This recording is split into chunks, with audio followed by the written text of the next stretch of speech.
नमस्कार, खरी खरी लेकर हाजिर हूं मैं सर्वमित्रा।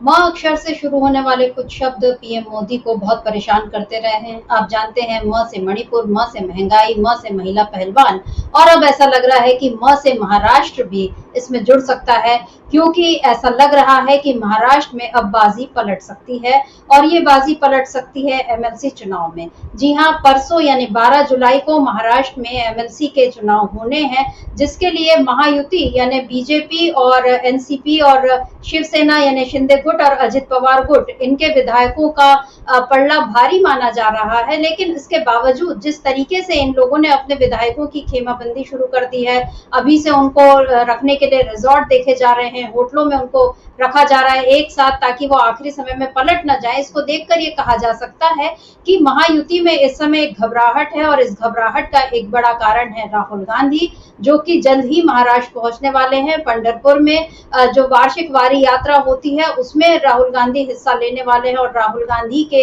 इस धार्मिक आयोजन में हिस्सा लेने से ऐसा लग रहा है, अनुमान जताए जा रहे हैं कि महाराष्ट्र में एनडीए की बाजी पलट सकती है। जल्द ही महाराष्ट्र में भी विधानसभा चुनाव होने हैं, और जिस तरीके से महाराष्ट्र में सत्ता हासिल करने के लिए बीजेपी ने सारी तिकड़ में भिड़ा ली, बड़े मुश्किल से शिवसेना और एनसीपी को जिस तरह से तोड़कर उसने सत्ता अपने पाले में की थी, उसके बाद क्या बीजेपी अब इस सत्ता को बचाए रख पाएगी? क्या विधान परिषद में वो फिर से अपना परचम लहरा पाएगी? इन सारे सवालों पर आज हम खरी खरी चर्चा करेंगे। हमारे साथ मौजूद हैं हमारे ऑनलाइन एडिटर अमलेंदु उपाध्याय जी। अमलेंदु जी, बहुत बहुत स्वागत आपका इस कार्यक्रम में।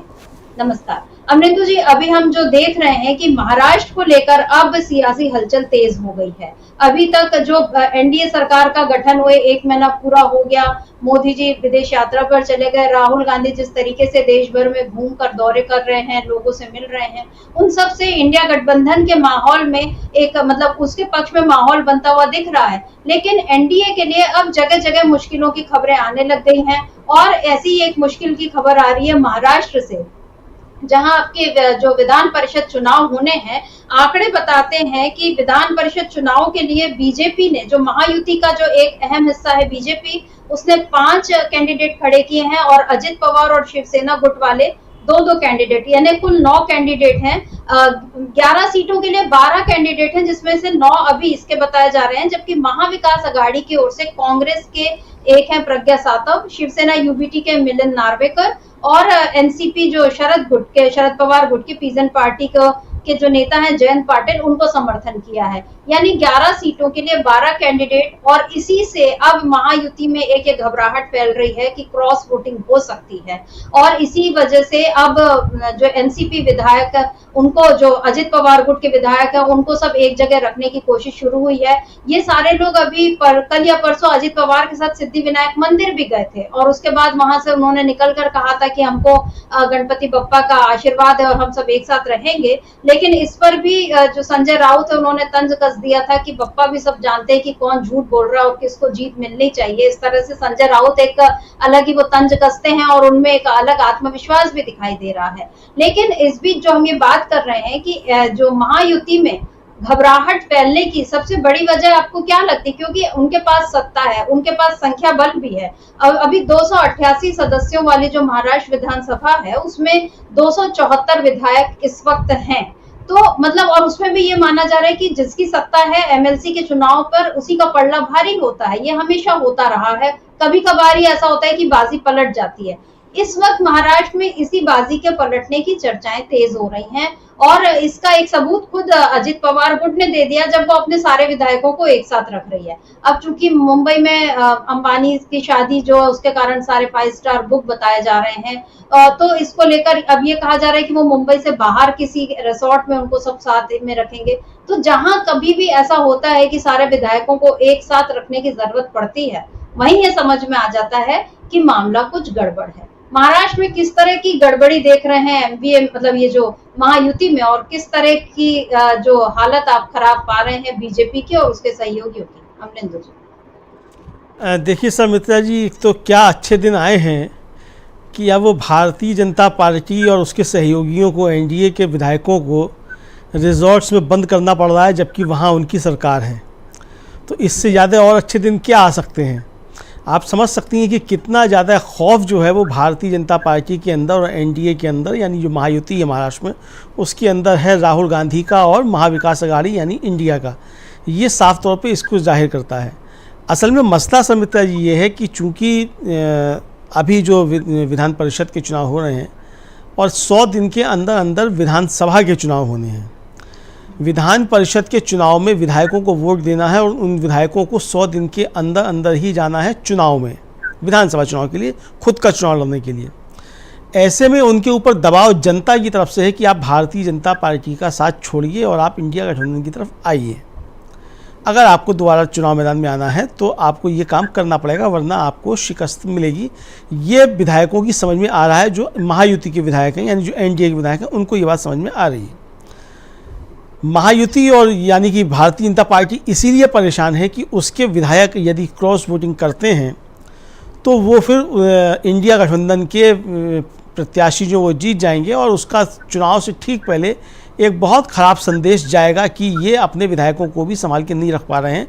जबकि डबल इंजन की सरकार, अब क्या होता है, 5 इंजन की सरकार कही जा सकती है महाराष्ट्र में, वो इस समय है और वो अपने विधायकों को एकजुट नहीं रख पा रहे हैं और वहाँ से भी क्रॉस वोटिंग हो रही है। तो इसका क्रॉस वोटिंग से सिर्फ ये नहीं है कि 2 विधायक मतलब 2 प्रत्याशी ज़्यादा जीत जाएंगे या 2 प्रत्याशी कम जीतेंगे, ऐसा कुछ होगा। इसका असर जो है वो आने वाले विधानसभा चुनावों पर पड़ेगा और एक नैरेटिव जो है वो बनेगा। वो नैरेटिव की वजह से भारतीय जनता पार्टी घबराई हुई है, क्योंकि नैरेटिव अभी भी ये बन रहा है कि भारतीय जनता पार्टी के खिलाफ लोगों ने वोट इसलिए किया लोकसभा के चुनाव में क्योंकि इन्होंने दोनों दलों को, जो वहाँ के स्थानीय मतलब क्षेत्रीय दल थे, शिवसेना उद्धव ठाकरे वाली और एनसीपी शरद पवार वाली, उसको इन्होंने तोड़ा। और सिर्फ तोड़ा नहीं बल्कि उनके दलों पे जो विद्रोही थे उनका कब्जा करवा दिया और तमाम चीज़ें चुनाव आयोग से लेकर के अदालतों तक सब कुछ हुई, वो सारे सबने देखा। तो लोगों में एक ज़बरदस्त तरीके का गुस्सा भारतीय जनता पार्टी के प्रति महाराष्ट्र में है। और आप देखिए कि 48 सीटों की जो लोकसभा सीटें हैं उसमें से 17 सीटें जो है वो मिलती हैं एनडीए को और 30 सीटें मिलती हैं इंडिया को, और एक जो इंडिपेंडेंट जीतता है वो भी इंडिया गठबंधन में शामिल हो जाता है, यानी वो इंडिया का ही एक तरीके से था। तो यानी 31 आप समझ लीजिए कि वहाँ इंडिया गठबंधन को मिली है। अब जब विधानसभा चुनाव होंगे तो विधानसभा चुनाव में इनकी जो है एक तरीके से कहा जाए वो शक्ति परीक्षण इनका होना है और इनकी असली जो हैसियत है महाराष्ट्र में महायुति की, भारतीय जनता पार्टी की, वो सामने आ जाएगी। हालांकि लोकसभा चुनाव एक तरीके से लिटमस टेस्ट कहा जा सकता है महाराष्ट्र के विधानसभा चुनाव को देखते हुए कि उसमें जिस तरीके से शिकस्त मिली है भारतीय जनता पार्टी को और लोगों ने किस तरीके से आगे बढ़ कर के समर्थन दिया इंडिया गठबंधन को, तो ये सिलसिला आगे बढ़ेगा। इधर जो जिस तरह की खबरें आ रही हैं, अब एक वो पूर्व गृह मंत्री थे भारतीय जनता पार्टी के नेता सुभाष किन्हालकर, उन्होंने कल त्यागपत्र दे दिया। बहुत गंभीर आरोप उन्होंने भारतीय जनता पार्टी के ऊपर लगाए हैं। तो आपका एक पूर्व गृह मंत्री जो है वो आपकी पार्टी छोड़ के चला जा रहा है और आपके ऊपर गंभीर तरीके के आरोप लगा रहा है। तो ये सारी चीज़ें जो हो रही हैं समिता जी, ये निश्चित तौर पे भारतीय जनता पार्टी के लिए परेशानी पैदा करने वाली है। भारतीय जनता पार्टी क्या ये एक तरीके से पूरी महायुति को परेशानी पैदा करने वाली है। इसीलिए कल हम लोगों ने जो चर्चा की थी समिता जी की, उनका बयान आया है देवेंद्र फडणवीस का कि भाई लोगों को, मतलब महायुति के नेताओं को एक दूसरे के ऊपर कटाक्ष नहीं करने चाहिए, उन पर बयानबाजी नहीं करनी चाहिए। वो इसीलिए था कि अब जो ये बयानबाजी हो रही है तो ये साफ संदेश जाएगा कि इसमें कुछ गड़बड़ सड़बड़ है। मज़े की बात यह समिता जी कि जो एकनाथ शिंदे की शिवसेना है वो तो रिजॉर्ट पॉलिटिक्स से ही बनी है। वो अपने सारे विधायकों को रिजॉर्ट में लेके चले गए थे वहाँ गुवाहाटी, और तब वो बनी और फिर सरकार में आए। अब अगर उनके विधायकों को भी रिजॉर्ट देखना पड़ जाए फिर से, और भाजपा के विधायकों को भी रिजॉर्ट देखना पड़ जाए और एनसीपी के विधायकों को भी रिजॉर्ट में रखना पड़ जाए, तो ये साफ तौर पर समझा जा सकता है कि जो विधायक हैं वहाँ के, वो अब समझ रहे हैं कि महाराष्ट्र की जनता का मूड क्या है। तो ये जो विधायक क्रॉस वोटिंग करने वाले हैं महायुति की तरफ से, ये कोई भलवंत साहब में करने वाले नहीं है, कोई विचारधारा बदल गई हो ऐसा भी नहीं है। ये समझ रहे हैं अच्छे तरीके से कि अगर ये भारतीय जनता पार्टी के साथ रहते हैं तो इनको किस तरीके का दंड महाराष्ट्र की जनता देने वाली है। तो ये सब एक सेफ जोन जो है बना के रख रहे हैं घर वापसी का अपना, ताकि ये उद्धव ठाकरे के पास जा सकें, शरद पवार के पास जा सकें। ये वो सेफ जोन बना करके रख रहे हैं और ये बता सकें कि साहब हमने देखिए इसमें विधान परिषद चुनाव में आपको हमने वोट दिया था तो अब हमारी घर वापसी करा लिया है। चूँकि शरद पवार ने और उद्धव ठाकरे ने दोनों ने एक तरीके से साफ कह दिया कि घर वापसी उन्हीं की होगी जिन्होंने हमारे खिलाफ कोई बयानबाजी नहीं की है। तो ये एक तरीके से वो उसकी तरफ बढ़ना चाहते हैं कि हमने आपके खिलाफ बोला भी कुछ नहीं, और जब संकट का समय था एक तरीके से कहा जाए तो हम आपके साथ में खड़े हुए, और वो परिस्थितियाँ दूसरी थी जब हम छोड़ करके चले गए थे। तो ये बताने की कोशिश उन विधायकों की तरफ से हो रही है। तो ये भारतीय जनता पार्टी की बड़ी परेशानी है, और इसलिए महाराष्ट्र में बाजी जो है समिता जी वो पलटती हुई नजर आ रही है। और ये साफ तौर पर दिख रहा है कि अब महायुति को अपने विधायकों की बाड़ेबंदी कर रही है, जबकि वहाँ 5 इंजन की सरकार है। डबल इंजन की सरकारें तो कई राज्यों में है, लेकिन वहाँ 5 इंजन की सरकार कही जा सकती है। 5 इंजन की सरकारों के बावजूद अगर उनको अपने विधायकों को बाड़ेबंदी करनी पड़ रही है, उनको बंद करना पड़ रहा है, और रिजॉर्ट देखे जा रहे हैं, 5 स्टार होटल देखे जा रहे हैं, तो आप समझ सकती हैं कि खौफ कितना इंडिया गठबंधन का एनडीए के ऊपर हावी है समिता जी। बिल्कुल, एनडीए के ऊपर इंडिया गठबंधन का खौफ, और इस खौफ का मेरा ख्याल है सबसे बड़े कारण जो है, एक तो राहुल गांधी हैं, और दूसरा जो महाराष्ट्र में जो दिग्गज नेता बैठे हुए हैं यानी शरद पवार, क्योंकि इंडिया गठबंधन के जो उसमें उसको जोड़ने में, घटक दलों को साथ रखने में, और उससे पहले महाविकास अघाड़ी बनाने में शरद पवार की भूमिका जो रही है वो बेहद खास रही है। उनके कारण ही उद्धव ठाकरे और कांग्रेस एक साथ आए, और तब से ये भविष्यवाणियां की जाती थी कि ये किस तरह से ये लोग एक साथ रहेंगे। दोनों की जो विचारधाराएं हैं वो बिल्कुल विपरीत रही हैं, लेकिन कांग्रेस और शिवसेना ने, जो उद्धव ठाकरे गुट वाले शिवसेना, इन लोगों ने एक साथ मिलकर ये बता दिया। और अभी हम पिछले दिनों अगर हम संजय राउत के बयान को देखें, शिवसेना के उद्धव ठाकरे के बयान को देखें, आदित्य ठाकरे की पॉलिटिक्स को देखें, या सामना में जिस तरह के संपादकीय अब छपने लगे हैं, यहाँ तक कि जो हिंदुत्व पर भी जो राहुल गांधी ने जो बात संसद के भीतर कही थी, शिवसेना के जो सामना में जो संपादकीय लिखा गया उसमें उसी का पक्ष रखा गया कि राहुल गांधी ने कुछ गलत नहीं कहा, और बीजेपी जो है वो बार बार हिंदुत्व की गलत व्याख्या करती है। और अयोध्या में जिस तरीके की उसने कोशिश की एक हिंदुत्व पर अपना कब्जा जमाने की, वो कोशिश उसकी फेल हो गई।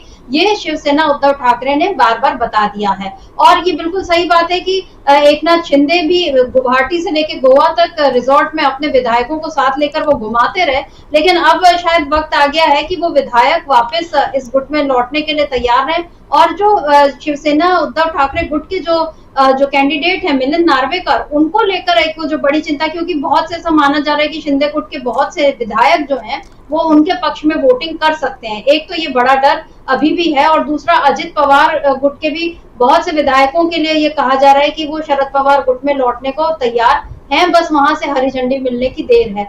तो ये महाराष्ट्र में जो हालत खराब हो रही है एनडीए की, उसकी सबसे बड़ी वजह वो खुद है, क्योंकि जिस तरीके से जोड़ तोड़ उसने की, अब वही जोड़ तोड़ जो है वो वापस बिखर रहा है। फेविकोल का मजबूत जोड़ वहां पर बीजेपी नहीं कर पाई। और एक जो मतलब एक चुटकुला सा चलता है सोशल मीडिया पर, खासकर कि भंडारे में गए तो अंदर गए तो खाना खत्म, और बाहर आए तो चप्पल गायब। वो वैसे ही हाल जो है ये महायुति के विधायकों का वैसा होता हुआ महसूस हो रहा है। और इससे पहले कि उनकी चप्पल गायब हो जाए, वो सोच रहे हैं कि चप्पल तो कम से कम बच जाए, पेट भरे ना भरे। तो ये हालत दिख रही है। अमलेंदु जी, इस बीच जो राहुल गांधी पहुंचने वाले महाराष्ट्र, और जिस तरीके से वो धार्मिक यात्रा में, और पंढरपुर की वो जो धार्मिक यात्रा है संत तुकाराम, और वो जो विठोबा को लेकर जो होती है यात्रा, उस पर दलित और आदिवासी और इन सब लोगों का बड़ा मतलब एक अलग इक्वेशन बनते हैं, अलग समीकरण बनते हैं। और महाराष्ट्र में इस बार जिस तरीके से महागठबंधन को जीत मिली है, इंडिया गठबंधन को जीत मिली है, उसका एक बड़ा कारण राहुल गांधी की भारत जोड़ो यात्रा रही, उसका प्रभाव रहा। और दूसरी तरफ ये जो दलित और अल्पसंख्यक और आदिवासी, इन लोगों के वोटों का जो मिलना रहा। अब आपको क्या लगता है, राहुल गांधी इस धार्मिक यात्रा में हिस्सा लेंगे? शरद पवार ने सोच समझकर ही उनको बुलाया है। क्या लगता है कि इसके बाद किस तरह से बाजी पलटेगी? क्योंकि एक और तो ये धार्मिक का नाम पर, मतलब हिंदुत्व के नाम पर जिस तरीके से चोट बीजेपी को अयोध्या में मिली है, हम उस पर भी चर्चा करेंगे। लेकिन यहाँ जो महाराष्ट्र में राहुल गांधी जिस तरह से अब जाने वाले हैं, क्या लगता है उससे उसके बाद क्या असर पड़ेगा इंडिया गठबंधन की मजबूती पर? देखिए शर्मिता जी, इंडिया गठबंधन की मजबूती, आपको याद होगा कि जो एक तरीके से कहा जाए पहली रैली हो सकता है उसको कहा जाए, जो इंडिया गठबंधन की संयुक्त रैली हुई, वो शिवाजी पार्क जो है वहाँ मुंबई का, वहीं हुई। और जहाँ से थी कल्पना सोरेन, जहाँ पहली बार जो थी एक तरीके से काया मंच पे आई, झारखंड की नेत्री हैं और उनकी पत्नी हैं हेमंत सोरेन की वो। वहीं से एक बड़ा संदेश जो था वो देने की कोशिश की गई थी कि इंडिया गठबंधन एकजुट है और एकजुट होकर के ही चुनाव में जा रहा है, लोकसभा चुनाव में, ये वहाँ से संदेश दिया गया था। और उसका ज़बरदस्त तरीके से असर देखने को मिला महाराष्ट्र में, पूरे महाराष्ट्र में उसका असर हुआ। राहुल गांधी की भारत जोड़ो यात्रा का, और उसके बाद फिर इंडिया गठबंधन की वहाँ बैठक हुई, उसके बाद रैली हुई, इन सब का वहाँ की राजनीति पे ज़बरदस्त तरीके से असर हुआ। और सबसे बड़ा असर ये हुआ कि राहुल गांधी जिन मुद्दों को उठा रहे हैं वो मुद्दे जनता के मुद्दे हैं, और जनता को वो मुद्दे छू रहे थे। और जनता को समझ में आया, लोगों को ये समझ में आया कि राहुल गांधी जिन मुद्दों को उठा रहे हैं ये मुद्दे देश की भलाई के हैं, समाज के अधिकांश वर्गों की भलाई के हैं, आम आदमी के भलाई के मुद्दे हैं, और सरकारों को या राजनीतिक दलों को इन्हीं मुद्दों को लेकर के चुनाव में जाना चाहिए या इन मुद्दों पे बात करनी चाहिए। सरकार में आने के बाद इन मुद्दों पे काम करते हुए इन समस्याओं को हल किया जाना चाहिए। राहुल गांधी उनकी तरफ साफ तौर पे इशारा कर रहे हैं। ये लोगों की बात ये समझ में आ गई शर्मिष्ठा जी। और उसका फिर हमने परिणाम देखा कि लोकसभा चुनाव में किस तरीके से क्लीन स्वीप भी आप उसको एक तरीके से कह सकती हैं कि जिस तरीके से महाराष्ट्र में इंडिया गठबंधन ने किया। अगर वंचित बहुजन अघाड़ी जो है और MIM जो है वो कुछ सीटों पे नुकसान ना पहुंचाती तो ये और परिस्थितियां वहाँ की बदल जाती। 40 सीटें इंडिया गठबंधन की होती हैं और 7 सीटें ही इसको महायुति को मिलती, फिर इस तरीके से भी चीज़ें होती। तो बहरहाल जो हो गया वो अलग का मसला है, लेकिन जो हो गया के बावजूद जो संदेश महाराष्ट्र की तरफ से आया वो साफ संदेश एक तरीके से था। इधर जो राहुल गांधी पहुंच रहे हैं उस पंढरपुर में, उस यात्रा में, तो ये भी संदेश देने की कोशिश की जा रही है, जैसा कि सामना में लिखा गया। और शिवसेना ने इस बात को कहा भी कि भारतीय जनता पार्टी का हिंदुत्व नकली हिंदुत्व है, असली हिंदुत्व हमारा है। और देखिए, असल में हिंदुत्व जो है वो एक पॉलिटिकल प्रोजेक्ट है, उसका हिंदू धर्म से कोई लेना देना नहीं है शर्मिष्ठा जी। चूँकि ये एक तरीके से कहा जाए सावरकर का दिया हुआ शब्द है, उनकी किताब है हिंदुत्व को लेकर के, और उसमें कहा भी है कि ये पॉलिटिकल प्रोजेक्ट है। मतलब सावरकर ने इसको लेकर के एक ईमानदारी बरती है हिंदुत्व को ये कहते हुए कि ये पॉलिटिकल प्रोजेक्ट है। तो Bharatiya Janata party political project पर काम तो करती है, लेकिन उसको पॉलिटिकल प्रोजेक्ट कहना नहीं चाहती। ये भारतीय जनता पार्टी की परेशानी। और राहुल गांधी लगातार इस बात को रेखांकित करते रहे कि हिंदू धर्म अलग है, हिंदुत्व जो है वो पॉलिटिकल प्रोजेक्ट है, भारतीय जनता पार्टी का वो पॉलिटिकल प्रोजेक्ट है, उसका हिंदू धर्म से कोई लेना देना नहीं है। इसको उन्होंने विस्तृत तरीके से काफ़ी बार समझाया भी है।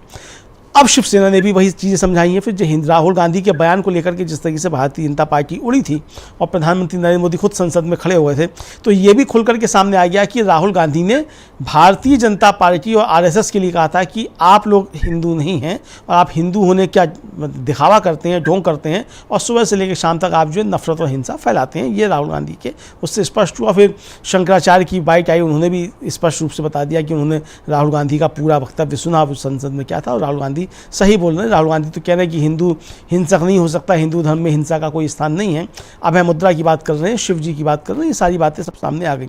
तो ये जिस तरीके से राहुल गांधी की चीज़ें आई हैं, अब वो राहुल गांधी जा रहे हैं उस पंढरपुर में, जो कि एक धार्मिक कार्यक्रम है, संत तुकाराम के उसको जा रहे हैं वो धार्मिक कार्यक्रम तो है शर्मिष्ठा जी, लेकिन उस धार्मिक कार्यक्रम के साथ साथ वो सामाजिक संदेश भी देता है। संत तुकाराम जो है वो सामाजिक सुधार के संत हैं।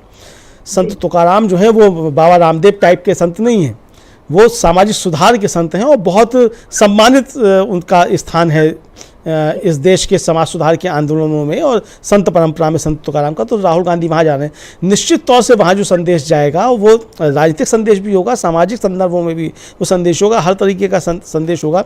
और ये भी होगा कि किस तरीके से धार्मिक होते हुए धर्म की राजनीति से दूर रहा जा सकता है। क्योंकि हम लोग शर्मिष्ठा जी लगातार बात करते रहते हैं कि धार्मिक होना कोई बुरी बात नहीं है, बल्कि अच्छी बात है आप धार्मिक हैं। लेकिन अगर आप धार्मिक हैं तो आप अपने धर्म के सारे नियमों का पालन कीजिए, जो आपके धर्म की शिक्षाएं हैं आप उनका पालन कीजिए। ऐसा नहीं हो सकता कि आपका धर्म कहता है कि अहिंसा परमो धर्म, और आप सुबह से लेकर शाम तक हिंसा की बातें करें, जिस बात को राहुल गांधी रेखांकित कर रहे थे लोकसभा में खड़े होकर के। तो राहुल गांधी यही संदेश देना चाहते हैं कि आप धार्मिक होते हुए भी आप धर्म की राजनीति से दूर हो सकते हैं, और धर्म की राजनीति जरूरी नहीं है। और एक अधार्मिक व्यक्ति जो है वो धर्म को राजनीति के तौर पे इस्तेमाल कर सकता है। जिस तरीके से सावरकर नास्तिक थे, लेकिन उन्होंने धर्म का इस्तेमाल किया राजनीति के लिए और हिंदुत्व का उन्होंने प्रोजेक्ट दिया।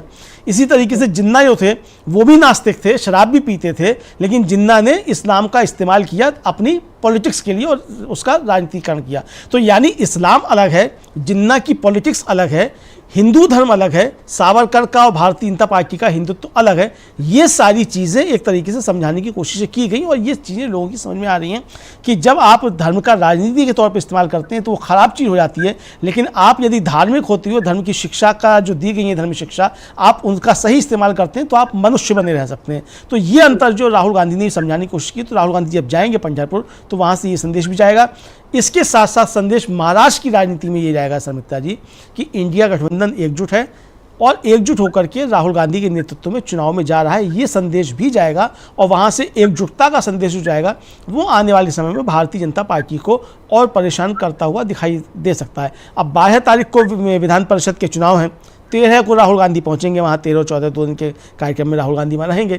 तो अब देखना यह कि राहुल गांधी की यात्रा से पहले उसकी जितनी चर्चा हो रही है तो उसका इस विधान परिषद के चुनाव पर भी क्या असर पड़ता है। क्योंकि जैसा मैंने पहले कहा कि राहुल गांधी पहुंचेंगे तो एक हवा बनेगी और महायुति के विधायकों को, खासतौर से जो शिवसेना के एकनाथ शिंदे के विधायक हैं और अजीत पवार के जो विधायक हैं, उनको ये बात समझ में आ रही है कि उनको अगर चुनाव में फिर जीत करके आना है तो वो महायुति के साथ रह करके चुनाव जीत करके नहीं आ सकते हैं। चुनाव जीतने के लिए उनको घर वापसी करनी पड़ेगी। जो उनके अपने नेता थे पुराने, जिनके दम पे वो बन करके आए थे, उन्हीं की शरण में जाना पड़ेगा और उनकी शरण में जाना है तो फिर क्रॉस वोटिंग इस विधान परिषद के चुनाव में करनी पड़ेगी। भारतीय जनता पार्टी इसी से घबराई हुई लगती है शर्मिष्ठा जी। बिल्कुल, भारतीय जनता पार्टी अब तक जिस खेल के लिए माहिर मानी जाती थी, अब उसको ऐसा लग रहा है कि वो अपने ही खेल में शायद फंस सकती है। क्रॉस वोटिंग बीजेपी ने खूब करवाई है और चंडीगढ़ के जो चुनाव हुए थे, जो नगर निगम के, उसमें भी जो मेयर चुनाव हुए थे, उसमें किस तरीके से अनिल मसीह ने जो पूरे खुलेआम धांधली की थी और सुप्रीम कोर्ट ने उस पर एकदम टिप्पणी की थी। और अभी हम देख रहे हैं कि अनिल मसीह जो है वो चंडीगढ़ उसी में नगर निगम में वो बैठे भी हुए, मनोनीत पार्षद मेरा ख्याल है वो बना दिए गए हैं। मतलब ये खैर अलग बात है, पर हम ये बता रहे हैं कि बीजेपी किस तरीके से लोकतंत्र का नाम लेते हुए भी लोकतंत्र के साथ खिलवाड़ करती रही। ठीक उसी तरह धर्म का नाम लेकर, राम का नाम लेकर वो धर्म के साथ भी खिलवाड़ करती रही। हिंदुओं को जगाने के नाम पर वो हिंदुओं को उसके सारी जरूरतों से भटकाती रही, जितने भी मूल मुद्दे हैं, मतलब चाहे महंगाई, बेरोजगारी, गरीबी, ये हिंदू मुसलमान सबके लिए एक जैसी रहे। लेकिन अब उसने, बीजेपी ने यही खेल खेला कि धर्म के नाम पर इन लोगों को, इनका ध्यान भटकाओ और वोट हासिल करो। लेकिन बीजेपी को इस खेल में एक गहरी चोट मिली अयोध्या से। और अमलेंदु जी, उसी अयोध्या का एक बड़ा खुलासा आज इंडियन एक्सप्रेस ने अपने फ्रंट पेज पर किया है। उसकी जो सनसनीखेज रिपोर्ट है उसमें ये पता चला है कि नवंबर 2019 में, मतलब जब सुप्रीम कोर्ट का फैसला आया था कि वहां पर राम मंदिर अब बन जाना चाहिए, जो जमीन है वो मंदिर के नाम हो गई, तो तब से लेकर 2024 तक अयोध्या में जो जमीनों की रजिस्ट्री हुई है उसमें ये पता चला है कि बहुत सारे प्रभावशाली लोगों ने जमीनें ली और रामनगरी और जो उसके आसपास के जो जिले हैं, गोंडा और बस्ती, और इन सब के कम से कम 25 गांवों में भूमि का जो लेन देन हुआ है, जमीन का जो लेन देन हुआ है, उसमें 30% का इजाफा हुआ है। यानी खुले आम एक जो रियल एस्टेट का जो खेल खेला गया अयोध्या में, इधर राम मंदिर बन रहा। और आप याद कीजिए अमलेंदु जी, जैसे ही मंदिर का उद्घाटन हुआ था, अगले दिन अखबारों में बड़े बड़े विज्ञापन, अमिताभ बच्चन वहां पर जमीन के लिए या वो रियल एस्टेट के जो एडवर्टीजमेंट करते, विज्ञापन करते हुए नजर आए थे अमिताभ बच्चन। ये सारा खेल हुआ अयोध्या में। मतलब वहां पर एक और हिंदुओं को ये बताया गया कि ये राम को जो ला रहे हैं उन्हीं को हम लाएंगे, मतलब मोदी जो हैं वो राम को लाने वाले बन गए। और दूसरी ओर मंदिर के नाम पर जितना सब कुछ हो सकता था खेल जमीनों का, वो किया बीजेपी ने और उसके साथ मिलकर बाकी प्रभावशाली लोगों ने। तो ये एक खेल हुआ, लेकिन वहां की जनता ने जिस तरीके से बीजेपी को नकार दिया, अब उसको लेकर अखिलेश यादव ने भी एक ट्वीट किया है। क्या है अखिलेश यादव का ये ट्वीट, इसको देख लेते हैं। अखिलेश यादव लिखते हैं, जैसे जैसे अयोध्या की जमीन के सौदों का भंडाफोड़ हो रहा है, उससे ये सच सामने आ रहा है कि भाजपा राज में अयोध्या के बाहर के लोगों ने मुनाफा कमाने के लिए बड़े स्तर पर जमीन की खरीद फरोख्त की है। भाजपा सरकार द्वारा पिछले 7 सालों से सर्किल रेट न बढ़ाना स्थानीय लोगों के खिलाफ एक आर्थिक षड्यंत्र है। इसकी वजह से अरबों रुपए के भूमि घोटाले हुए हैं। यहाँ आस्थावानों ने नहीं बल्कि भूमाफियाओं ने जमीनें खरीदी हैं। इन सब से अयोध्या, फैजाबाद और आसपास के क्षेत्र में रहने वालों को इसका कोई भी लाभ नहीं मिला। गरीबों और किसानों से औने पौने दाम पर जमीन लेना एक तरह से जमीन हड़पना है। हम अयोध्या में तथाकथित विकास के नाम पर हुई धांधली और भूमि सौदों की गहन जांच और समीक्षा की मांग करते हैं। ये अखिलेश यादव ने ट्वीट लिखा है कि अयोध्या में जमीन का उसमें सौदों का भंडाफोड़ हुआ है और अरबों रुपए का घोटाला बताया है और इसको वहां के गरीबों और किसानों के खिलाफ एक गहरा षड्यंत्र बताया और उसकी जांच की मांग की है। अमलिंदु जी, महाराष्ट्र चुनाव में, क्योंकि महाराष्ट्र में शिवसेना भी, जो उद्धव ठाकरे वाली शिवसेना है, उसने भी राम मंदिर का कभी विरोध नहीं किया, वो हमेशा से उसके साथ रही, लेकिन जिस तरीके की ये धांधली हुई है, जाहिर है शिवसेना वहां इस मसले को उठाएगी ही। दूसरी ओर यूपी में भी जिस तरीके से बीजेपी को नुकसान हुआ है, अब इस तरह की खबरें बाहर आने के बाद जनता के सामने और भी जो कच्चा चिट्ठा है बीजेपी का खुल रहा है। आपको क्या लगता है कि महाराष्ट्र ही नहीं पूरे देश में अब बाजी इस तरह से पलट जाएगी जैसे जैसे ये सच सामने आते जाएंगे जनता के सामने? देखिए समिता जी, ये सच बार बार सामने आ रहा है कि भारतीय जनता पार्टी के लिए मर्यादा पुरुषोत्तम राम आस्था का विषय नहीं थे कभी भी, और आज भी आस्था का विषय नहीं है। उनके लिए वो राजनीति का विषय थे और व्यापार का विषय थे। ये इस बात को बार बार चर्चा होती रही, अब ये साबित हो रहा है। पहले भी आरोप लगते रहे कि जो राम मंदिर के नाम पे चंदा एकत्र किया था, वो उस चंदे का अभी तक कोई हिसाब किताब नहीं मिला है कि वो चंदा कहाँ गया, वो विश्व हिंदू परिषद ने लिया कि RSS ने लिया कि भाजपा ने लिया, किसने लिया, कितना चंदा आया, कहाँ गया, इसका कोई हिसाब किताब अभी तक नहीं है। तो उसको लेकर के पहले भी लगातार सवाल उठते रहे थे। तो यहाँ एक बात तो समझ में आती है कि भारतीय जनता पार्टी धर्म को राजनीति का हथियार बना करके आर्थिक जो है गतिविधियां करती है और व्यापार करती है। ये चीज़ें समझ में आ रही हैं, और ख़ासतौर से जो आज जो रिपोर्ट आई है उससे भी ये चीज़ साबित होता है। उसमें ये भी है समिता जी की जो अयोध्या के आसपास की 15 किलोमीटर की ज़मीन है, वहाँ सारी ज़मीनें बाहरी लोग खरीद चुके हैं और 1 इंच भी जगह आपको अब खरीदने के लिए नहीं बची है। जो वो हैं अपने किसान बन गए थे, बीच में बाराबंकी के किसान हो गए थे, सदी के महानायक अमिताभ बच्चन, उन्होंने भी वहाँ ज़मीन खरीदी है अयोध्या में। ये भी आया कि वो किस तरीके से उन्होंने वहाँ ज़मीन खरीदी है। ये सारी चीज़ें आई। अब जो आरोप हैं वो आरोप ये है कि साहब वहाँ 7 साल से सर्किल रेट नहीं बढ़ाया गया। सर्किल रेट इसलिए नहीं बढ़ाया गया ताकि ज़मीनें जो बिकेंगी तो उस पर सरकार को राजस्व का नुकसान हो और जो लोग खरीद रहे हैं उनको कम ड्यूटी, स्टैम्प ड्यूटी देनी पड़े, इसलिए सर्किल रेट नहीं बढ़ाए गए। जबकि सब जगह सर्किल रेट बढ़ते हैं, कहीं तो जो है वो साल में 2 बार सर्किल रेट बढ़ाए जाते हैं, और वरना 2 साल में तो सर्किल रेट बढ़ते ही रहते हैं। जाहिर सी बात है कि एकदम से कभी कभी बूम आता है प्रॉपर्टी में। तो अब जब इतनी ज़मीनें खरीदी जा रही हैं तो ऐसा तो नहीं हो सकता कि 2019 के रेट पर ही जो है वो ज़मीनें वहाँ खरीदी गई हों या 2018 के रेट पर वहाँ ज़मीनें खरीदी गई हों। जाहिर सी बात है कि इतनी ज़मीनें जब खरीदी जा रही हैं तो ज़मीन के रेट बढ़े होंगे और वो बड़े रेट पे खरीदी गई होंगी, लेकिन सरकार को चूना लगाया गया। तो समिता जी, ये सिर्फ यही मसला नहीं है कि वहाँ ज़मीनें बाहरी लोगों ने खरीद ली। ये मसला यहाँ ये भी है कि ये एक भ्रष्टाचार है और जिसमें सरकार भी शामिल है कि सरकार के राजस्व को चूना लगाया गया कि आपने सर्किल रेट नहीं बढ़ाया और आपने पुराने रेट पर ही ये ज़मीनों की बिक्री हुई। तो ये हर तरीके का आर्थिक अपराध है। ईडी को यहाँ जाना चाहिए कि जिन लोगों ने ज़मीनें खरीदी हैं उन्होंने पुराने सर्किल रेट पे क्यों खरीदी, नया सर्किल रेट क्यों लागू नहीं हुआ, और सरकार के ऊपर भी इस पर ईडी को जांच करनी चाहिए कि उसने सर्किल रेट बढ़ाई क्यों नहीं, इसके पीछे कौन सा नेक्सस था जो काम कर रहा था कि इसका सर्किल रेट नहीं बढ़ाया गया। तो ईडी का जहाँ काम है वहाँ ईडी नहीं जाती है, लेकिन जहाँ काम नहीं है वहाँ ईडी सुबह से शाम तक घूमती रहती है। तो ये हम देख रहे हैं इस तरीके से जिस तरीके की चीज़ें हो रही हैं। दूसरा ये जो बात सामने आ गई समिता जी, जैसा आपने कहा भी कि उन्होंने कभी विरोध नहीं किया शिवसेना ने राम मंदिर का या किसी और ने। राम मंदिर का विरोध किसी ने भी नहीं किया था। सबका कहना यह था कि ये मामला चूंकि सब जुडिस है, अदालत में है, अदालत का इस पे जो आदेश आएगा वो सबको मानना होगा। अदालत के आदेश पे ही मंदिर बना है, अदालत के आदेश पे ही अयोध्या में मस्जिद भी बनेगी। ऐसा नहीं है कि नरेंद्र मोदी ने बनवा दिया है राम मंदिर। अगर वो मस्जिद बनेगी तो वो भी फिर नरेंद्र मोदी बनवाएंगे। अगर ये नरेंद्र मोदी ने मंदिर बनवा दिया है तो नरेंद्र मोदी क्या एक्सेप्ट करेंगे कि वो मस्जिद भी नरेंद्र मोदी बनवा रहे हैं? क्योंकि सुप्रीम कोर्ट के आदेश पे बन रहे हैं दोनों मंदिर और मस्जिद, तो दोनों मंदिर और मस्जिद जो है वो सुप्रीम कोर्ट के आदेश पे सुप्रीम कोर्ट के बनवाए हुए हैं। इत्तेफाक की बात है कि नरेंद्र मोदी प्रधानमंत्री थे और ट्रस्ट में प्रधानमंत्री को बुलाया गया, मुख्य यजमान की तरीके से वो गए, जाकर के उन्होंने किया। दूसरा प्रधानमंत्री होता वो जाता, ये कुछ भी बातें हो सकती थी, लेकिन ये हुआ उच्चतम न्यायालय के आदेश पे ही है। इसमें नरेंद्र मोदी की मंदिर बनवाने में इस तरह की कोई भूमिका नहीं है और विरोध किसी ने भी नहीं किया था। विरोध इसी बात का था, आपने मस्जिद गिराई, विरोध इसका था। आप ज़बरदस्ती वहाँ करना चाहते थे, विरोध उसका था। आप कानून का पालन नहीं करना चाहते थे, विरोध इसका था। आप संविधान का सम्मान करना नहीं चाहते थे, विरोध इसका था। तो इसका विरोध था, वो कल भी था, आज भी और कल भी रहेगा। लेकिन सुप्रीम कोर्ट का आदेश सबको मानना है, ये सभी की बात थी। जो भी विरोध कर रहे थे वो भी सब कह रहे थे। यहाँ तक कि जो मुस्लिम पक्ष था उसने भी कहा था कि अगर अदालत कोई भी फैसला देगी हम उसको मानेंगे, और माना भी सबने। आप देखिए ये इतना बड़ा आदेश आने के बाद, सुप्रीम कोर्ट के आदेश आने के बाद कहीं से कोई विरोध के स्वरूप प्रतिक्रिया नहीं आई। इसीलिए नहीं आई क्योंकि लोगों का कमिटमेंट था कि अदालत जो आदेश देगी उसको सबको मानना है, तो सबको माना। लेकिन भारतीय जनता पार्टी इसको लेकर के राजनीति करती रही है, तो इसलिए वो मर्यादा पुरुषोत्तम राम या राम मंदिर भारतीय जनता पार्टी के लिए कभी भी आस्था का विषय नहीं थे, ना है आस्था का विषय और ना कल होंगे। उसके लिए हमेशा वो राजनीति और व्यापार का ही प्रश्न रहा है। ये बातें निश्चित तौर पर संबिता जी लोगों की समझ में आ गई हैं। तो अब राहुल गांधी जिस तरीके से जा रहे हैं, तो आपने कहा कि जो क्या महाराष्ट्र में जैसी बाजी पलट रही है, क्या पूरे देश में पलटेगी? देश में पलटती हुई दिखाई दी है संबिता जी, राजनीति बाजी जो है पलटती हुई दिखाई दी। अयोध्या देखिए हारी है भारतीय जनता पार्टी, और बुरी तरीके से हारी है।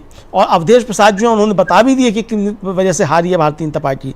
राहुल गांधी ने सदन में उसका खुलासा किया कि उन्होंने अवधेश प्रसाद जो वहाँ से जीत कर के आए हैं, सांसद जो समाजवादी पार्टी के टिकट पर इंडिया के सांसद जो हैं, उन्होंने बताया कि भारतीय जनता पार्टी वहाँ क्यों हारी।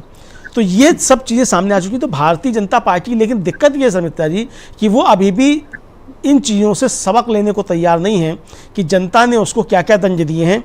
मर्यादा पुरुषोत्तम श्री राम ने भारतीय जनता पार्टी को क्या दंड दिए हैं, भारतीय जनता पार्टी इससे कोई सबक लेने को तैयार नहीं है। मसला यहाँ आकर अटकता है संबिता जी। जी बिल्कुल, क्योंकि भारतीय जनता पार्टी के लिए अभी भी उसको ये लग रहा है कि हम हिंदुओं को किसी भी बात पर बरगलाएंगे और वो हमारे बुलावे में आ जाएंगे। लेकिन इतना मूर्ख तो कोई भी नहीं होता। सबको अपनी जो रोजी रोटी और भूख मिटाने की चिंता सबसे पहले होती है। और इस बार जनता को शायद ये बात समझ में आ गई, इसीलिए चाहे अयोध्या है, चाहे बाकी यूपी का हाल या महाराष्ट्र का हाल या हरियाणा का हाल, हर जगह हमने यही देखा कि बीजेपी की सीटें कम हुई। इसीलिए क्योंकि बीजेपी ने जो धारा के विपरीत, मतलब वो समय के रुख को समझ नहीं पाई, हवा के जो बहाव है उसको नहीं समझ पाई। और मोदी को ये लगा कि मैं हूं तो मैं कुछ भी मुमकिन कर सकता हूं, ऐसा मेरे आसपास के लोग कहते हैं, तो चलो मैं भी इस बात को मान लेता हूं। और यही वजह थी कि उन्होंने आधे अधूरे मंदिर का भी उद्घाटन किया, जबकि इसके खिलाफ हिंदू धर्म के बड़े जो पुजारी और जो संत और शंकराचार्य, ये सारे लोग इसके खिलाफ थे। लेकिन मोदी जी ने किसी की नहीं सुनी, और किसी की न सुनने का नतीजा अयोध्या में उसको भुगतना पड़ा। अब महाराष्ट्र में बाजी पलटती हुई दिखाई दे रही है। इधर अमलेंदु जी, एक खबर ये भी आई है कि अब जो 23 तारीख को निर्मला सीतारमण बजट पेश करने वाली हैं, मानसून सत्र शुरू होगा 22 जुलाई से, और 23 तारीख को सरकार का पहला बजट, इस सरकार का पहला बजट पेश होगा। लेकिन इससे पहले बिहार और आंध्र प्रदेश, यानी जहां जिन दो राज्यों के जो जेडीयू और चंद्रबाबू नायडू की टीडीपी, इन लोगों के सहारे जो नरेंद्र मोदी इस समय अपनी सरकार चला रहे हैं, इन दोनों की जो मांगे आई हैं, इस मांग को हम देख लेते हैं कि जेडीयू ने बिहार के लिए बजट में 30,000 करोड़ रुपए की मांग की है। और जो टीडीपी के चंद्रबाबू नायडू हैं, उन्होंने अगले कुछ सालों में 12 अरब डॉलर से अधिक की सहायता का अनुरोध किया है। ये खबर है।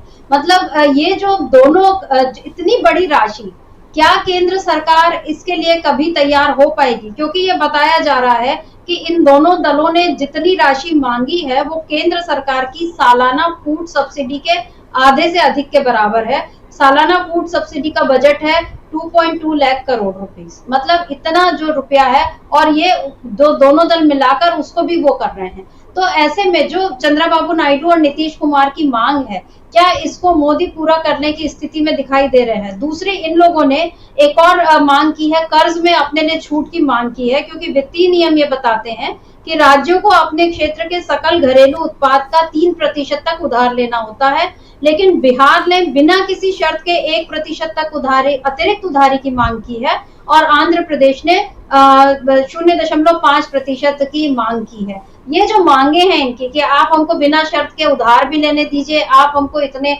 अरब रुपए, इतने करोड़ रुपए दीजिए, क्या मोदी इन लोगों की मांग को मान पाएंगे? और अगर नहीं मान पाते हैं तो क्या इक्वेशन बनते हैं? देखिए संबिता जी, एक तो मान इसलिए नहीं पाएंगे, मोदी जी अगर दिल से भी चाहें, वो मन की बातें भी करें और उसको मानना चाहें तो भी नहीं मान सकते, क्योंकि जो देश की आर्थिक स्थिति है वो ये शर्तें मनवाने की अनुमति नहीं देती है। आप देखिए कि भारतीय जनता पार्टी की डबल इंजन की सरकार मध्य प्रदेश में, और खबरें ये आ रही हैं कि मध्य प्रदेश की सरकार को अपना खर्च चलाने के लिए अब सरकारी कर्ज नहीं बल्कि निजी लोगों से कर्ज लेना पड़ रहा है। ये इस तरह की खबरें आ रही हैं। तो आप समझ सकती हैं कि अगर मोदी जी के जेब में पैसे होंगे, जैसा उन्होंने कहा था नोटबंदी के बाद कि पैसे नहीं हैं, तो पैसे नहीं है वाली स्थिति मोदी जी की हो रही है। पैसे नहीं है, पैसे होंगे मोदी जी के पास तो पैसे पहले वो मध्य प्रदेश को देंगे, जहाँ उनकी डबल इंजन की सरकार है, पर्ची से निकला हुआ उनका मुख्यमंत्री है। तो नीतीश जी को या चंद्रबाबू नायडू को क्यों देंगे वो पैसे? तो पैसे तो हैं ही नहीं, पैसे नहीं है मोदी जी के पास। तो मोदी जी के पास पैसे नहीं है तो ये जाहिर सी बात है कि ये फिर राष्ट्रीय राजनीति में पैसे नहीं होने की वजह से एक ज़बरदस्त तरीके का तूफान जो है वो उठता हुआ नजर आएगा।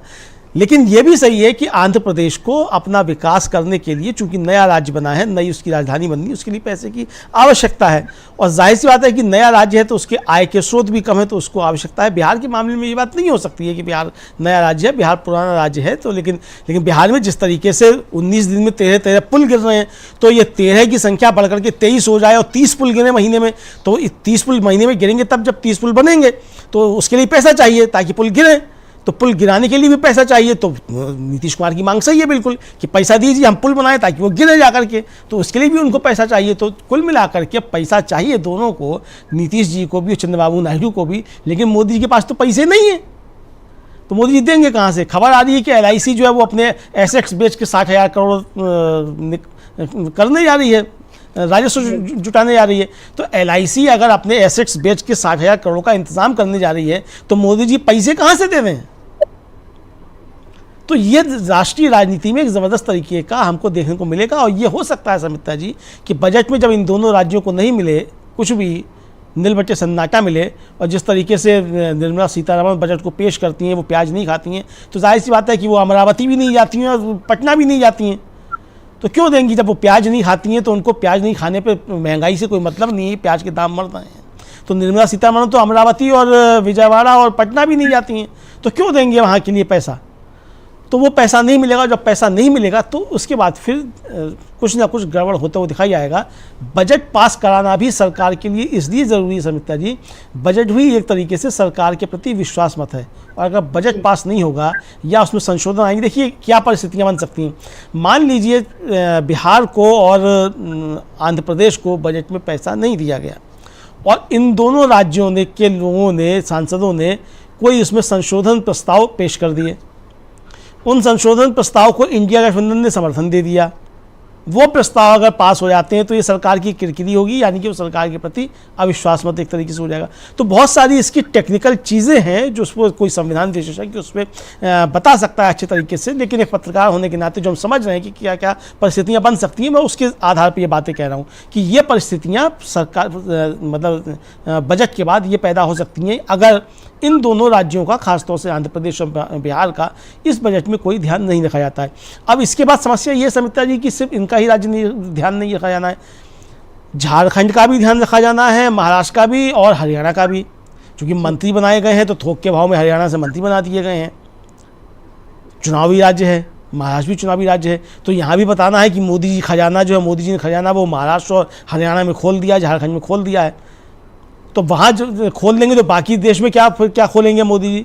तो खजाना तो उतना ही है ना जितना है खजाने में।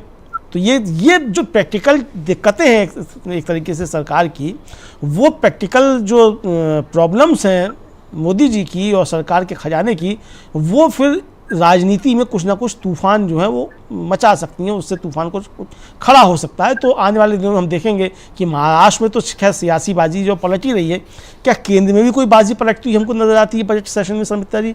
इसकी तरफ हमको थोड़ा ध्यान जो है रखना पड़ेगा। जी बिल्कुल, अभी जो खबरें आ रही हैं अभी पहले, क्योंकि ये बातें सामने आई थी कि नीतीश कुमार और चंद्रबाबू नायडू वो सरकार पर दबाव बना सकते हैं, अब तक इस चीज का खुलासा नहीं हो रहा था कि ये दबाव किस तरह का बनेगा। पहले तो ये मंत्री पद को लेकर या स्पीकर को लेकर दबाव की बातें हो रही थी, लेकिन अब पता चल रहा है जिस तरीके से इन लोगों ने बाकायदा कि एक ने 30,000 करोड़ और एक ने 12 अरब रुपए जो मांगे हैं, ये जो इतनी बड़ी बड़ी राशि इन लोगों ने मांगी है, इससे समझ में आ रहा है कि इनके दबाव बनाने का तरीका भी अलग है, क्योंकि इनकी राजनीति भी अलग है। और नीतीश कुमार और चंद्रबाबू की राजनीति को अगर मोदी नहीं समझेंगे समय रहते तो फिर उनके लिए मुश्किल हो सकती है। फिलहाल मोदी इस बात से गदगद है कि रूस में उनको सर्वोच्च नागरिक सम्मान मिल गया है, वियना में वो अभी संगीत का आनंद ले रहे हैं, और लेकिन जब वो लौटेंगे भारत तब तक चीजें उनके लिए किस तरह से बदली हुई रहेंगी ये देखना होगा। क्योंकि महाराष्ट्र में परसों जिस तरह से विधान परिषद का चुनाव होना है और उसके लिए अभी से विधायकों की जो बाड़ेबंदी की जा रही है, पवार गुट यानी जो अजित पवार और एकनाथ शिंदे और बीजेपी के गुट के जो विधायकों की बाड़ेबंदी हो रही है, उससे समझ में आ रहा है कि महाराष्ट्र में बाजी पलट सकती है। और इसी बाजी का पलटना अब बाकी देश में भी शुरू हो सकता है। कमलेंदु जी, आज इस चर्चा को हम यहीं रोकते हैं। आपका बहुत बहुत शुक्रिया, और शुक्रिया आप तमाम दर्शकों का जिन्होंने आज की इस चर्चा को ध्यान से सुना। आप हमारे साथ जुड़े, आगे भी आप बने रहिए डीवी लाइव के साथ, देखते रहिए हमारे कार्यक्रमों को। नमस्कार।